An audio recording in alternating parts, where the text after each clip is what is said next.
మహాజనులారా, ఈ గ్రామ ప్రజలారా, ఈ ఘోరాలకు అంతం లేదా? ఈ అన్యాయాలకు ఆనకట్ట కట్టే నాదుడే లేడా అని ప్రశ్నిస్తున్నాను. ఆ రంకెలాపి జరిగిందేమిటో చెప్పు.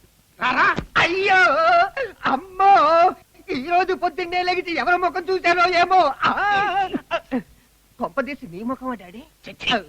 కాదు, నీది నువ్వే చూసుకుని ఉంటావు. కరెక్ట్ అయి ఉంటుంది.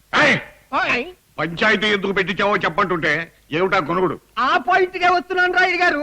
హెల్త్ కి మంచిదని ఉదయాన్నే మార్నింగ్ వాక్ కి పొలాలు గట్లంటే వెళ్తుంటే దేవుడు ఎదురయ్యాడు. మంచివాడు, మానవత్వం కలవాడు అని దేవుడు బాగున్నావా అన్నాను. అంతే. నన్ను బాగున్నావరా అంటావరా బడుద్దాయని వీర పీకుడు పీకాడండి.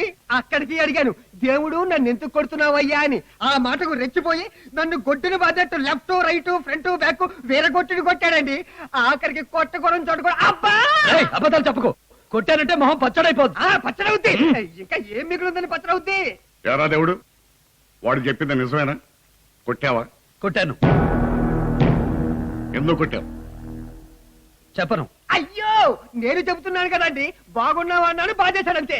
ఊరుకోవా, బాగున్నావా అని అడిగితే ఎవరైనా కొడతారా? ఎవరు కొట్టరు? ఆయన కొట్టాడు. అదే రైటీ. దీనికి ఏమిటి నీ సమాధానం? వీడిని కొట్టిన మాట నిజమే, కానీ ఎందుకు కొట్టానో చెప్పను. రాయ్, చెప్పకపోతే కరోనా దెబ్బలు తినాల్సి వస్తుంది. అలాగే తింటాను, కానీ చెప్పను. అతను ఏ తప్పు చేయకుండానే కొట్టావా? తప్పు చేశాడు కాబట్టే కొట్టాను. ఏం చేశాడురా? అదే నేను చెప్పను.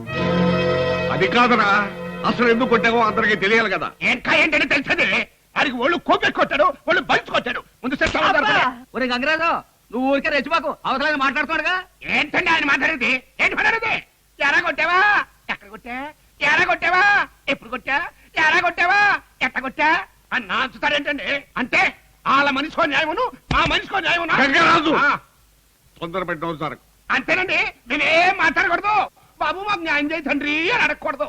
దానికి కూడా చేస్తారా? ఏమన్నా దేవుడు, ఆఖరిసారిగా అడుగుతున్నాను, వాడు ఎంత కొట్టావు? నేను చెప్పను. అందరూ వినండి.